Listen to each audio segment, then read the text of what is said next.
Merhaba arkadaşlar, kanalıma hoş geldiniz. Bienvenue tout le monde à ma chaîne YouTube. Aujourd'hui, notre sujet sera IP. La fois passée, on avait vu ish, qui était sous forme de dériver les mots à travers des verbes.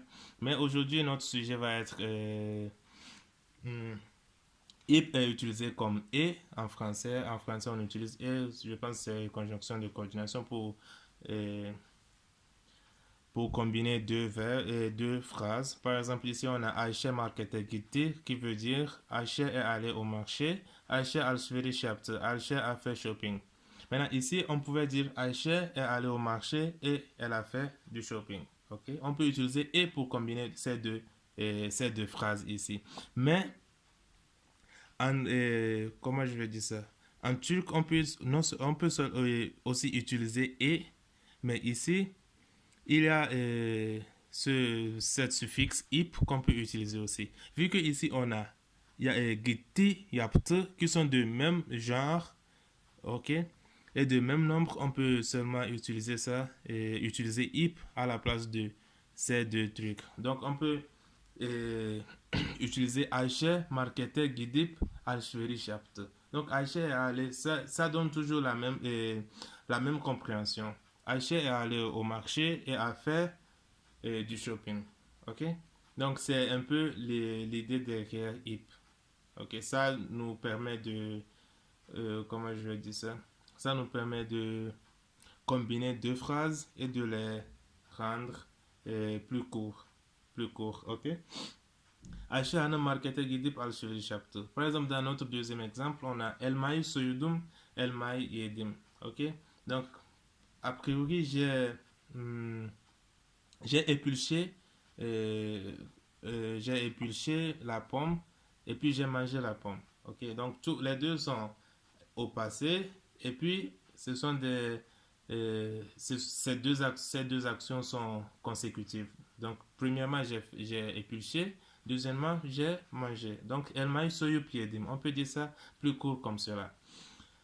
Sema gömleğini ütüledi, Sema gömleğini giydi. Ok? Sema a repassé sa chemise. Sema a porté sa chemise. D'abord, elle a repassé et puis après, elle a porté. Donc, on peut seulement dire, pour rendre court, Sema gömleğini ütüleyip giydi. Ok? Maintenant, ici, on a un Y qui est venu. Comme je vous l'avais dit dans les autres vidéos, en turc, on peut pas mettre deux voyelles côte à côte. Ok? On peut pas mettre deux voyelles l'une après l'autre. Du coup, on apporte la lettre Y qui est pour nous aider, pour être le pont entre ces deux voyelles. Donc, Sema gömleğini ütüleyip giydi. Ok? Vu que ici on a voyelle et puis ip va venir, on met Y. Yolda su aldım, yolda su içtim. Ou bien yolda su aldım, su içtim. Ok? Donc j'étais en cours de route et puis j'ai acheté de l'eau. J'ai bu de l'eau en cours de route. Donc j'ai fait ces deux actions dans le passé, mais l'une après l'autre. Ok? Donc du coup on va dire yolda su alıp içtim. Ok, on peut rendre ça plus court comme cela. Au lieu de dire yolda su aldım ve içtim, on peut seulement dire yolda su alıp içtim. Ok? Donc c'est une autre manière d'utiliser ve ou bien en français dans la langue turque. Ok? Bon, ici il y a ip, up. Ok? Ça, je considère que vous connaissez déjà cela puisque dans mes vidéos précédentes, j'ai toujours revenu là-dessus en vous disant que si c'est EI, ça, on va utiliser IP. Si c'est EU, on va utiliser UP. Genre la dernière voyelle dans le verbe. Ok? Donc c'est tout à propos de ce cours. J'espère que ça vous aidera à mieux construire vos phrases et à les rendre plus courtes. Ok? Donc c'est tout à propos de cela. Je vous espère dans la vidéo prochaine. Jusque-là, tenez-vous bien et bye.